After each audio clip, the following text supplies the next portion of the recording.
Hi hello నమస్తే welcome to my channel. నేను మీకు ఇప్పుడు మటన్ కర్రీ ఎలా చేయాలో చూపిస్తా. చాలా బాగుంటుంది, టేస్టీగా.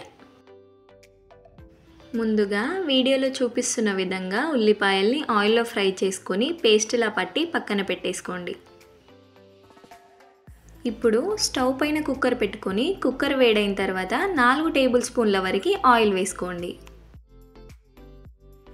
నూనె వేడైన తర్వాత 4-5 బగారాకులు, 4 లవంగాలు, 2 యాలకులు, కొంచెం బండపువ్వు, అలాగే సన్నగా తరిగి తీసుకున్న ఉల్లిపాయలు వేసుకోండి.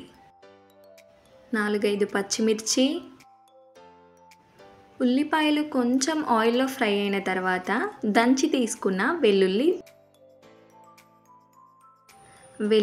అలాగే ఉల్లిపాయలు మొత్తం మంచిగా ఆయిల్లో ఫ్రై అయ్యేలాగా అడుగు వరకు కలుపుకోవాలి. వెల్లుల్లి కొంచెం ఆయిల్లో ఫ్రై అయిన తర్వాత మనం ముందుగా పట్టి పెట్టుకున్న ఫ్రైడ్ ఆనియన్ పేస్ట్ వేసుకోవాలి. నాన్ వెజ్ కర్రీలలో అన్నీ కరెక్ట్గా ఉంటేనే కర్రీ చాలా బాగుంటుంది. నేను వీడియోలో చూపిస్తున్నట్టుగా ప్రతి ఒక్కటి వేయడం ద్వారా కర్రీ గ్రేవీలాగా వస్తుంది, అలాగే టేస్ట్ కూడా చాలా బాగుంటుంది. ఇప్పుడు అల్లం వెల్లుల్లి పేస్ట్ వేసుకోండి. అల్లం వెల్లుల్లి పేస్ట్ వేసుకొని మీడియం ఫ్లేమ్లో అడుగు వరకు అంటుకోకుండా కలుపుతూ ఉండాలి. ఇప్పుడు ఎండు కొబ్బరి పొడి వేసుకోండి. చాలామంది చికెన్ కర్రీ అనగానే ఈజీగా చేసేస్తూ ఉంటారు, కానీ మటన్ కర్రీ అనేసరికి అమ్మో అని చెప్పేసి సైలెంట్గా ఉంటారు. కానీ ఈజీ అండి, ఒకసారి చూసి ట్రై చేసి చూడండి. వీడియోలో చూపిస్తున్న విధంగా ఉల్లిపాయలు ఫ్రై అయిన తర్వాత కొంచెం పసుపు వేసుకోండి. పసుపు వేసుకొని అడుగు మాడకుండా మీడియం ఫ్లేమ్లో అడుగు వరకు మొత్తం కలుపుకోవాలి. ఇప్పుడు కొంచెం పుదీనా అలాగే కొత్తిమీరాకు వేసుకోండి. ఎప్పుడైనా సరే తప్పకుండా గుర్తుపెట్టుకోవాల్సింది ఒకటి ఉంది, అదేంటంటే పోపు మంచిగా ఫ్రై కావాలి, అప్పుడే కర్రీ టేస్ట్ చాలా బాగుంటుంది. అంతే, ఇలా ఫ్రై అయిన తర్వాత మటన్ని వేసుకోవాలి.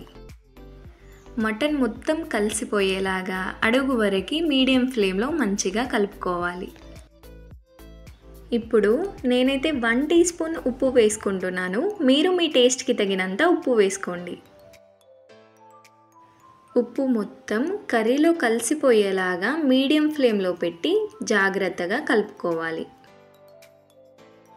ఇప్పుడు మూత పెట్టుకొని ఒక 10 నిమిషాల పాటు మీడియం ఫ్లేమ్లో ఉంచండి. 10 నిమిషాల తర్వాత మటన్ మంచిగా ఆయిల్లో ఫ్రై అయ్యి కలర్ చేంజ్ అయింది, చూసారా? నాన్ వెజ్ చేసేటప్పుడు ఎప్పుడైనా సరే తప్పకుండా 5 నుంచి 10 నిమిషాల పాటు ఇలా మంచిగా ఆయిల్లో ఫ్రై కానివ్వాలి.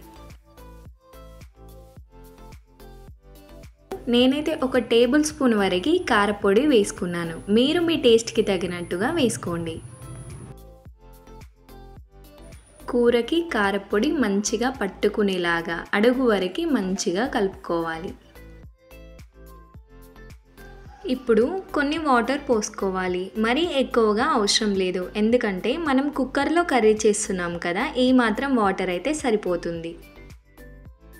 కుక్కర్ మూత పెట్టుకొని ఒక 5 నుంచి 6 విజిల్ వచ్చే వరకు ఉడికించుకోవాలి. 5-6 విజిల్స్ వచ్చిన తర్వాత స్టవ్ ఆఫ్ చేసుకొని గ్యాస్ మొత్తం పోయిన తర్వాత క్యాప్ ఓపెన్ చేసి మొత్తం కలుపుకోవాలి. చివర్లో 1 టీ స్పూన్ మసాలా అలాగే కొంచెం కొత్తిమీరాకు. మసాలా మీరు కావాలని అనుకుంటే వేసుకోండి, లేకపోతే లేదు. అంతే, టేస్టీ మటన్ కర్రీ రెడీ అయిపోయింది. చపాతీతో కానీ లేకపోతే రైస్తో కానీ చాలా బాగుంటుంది.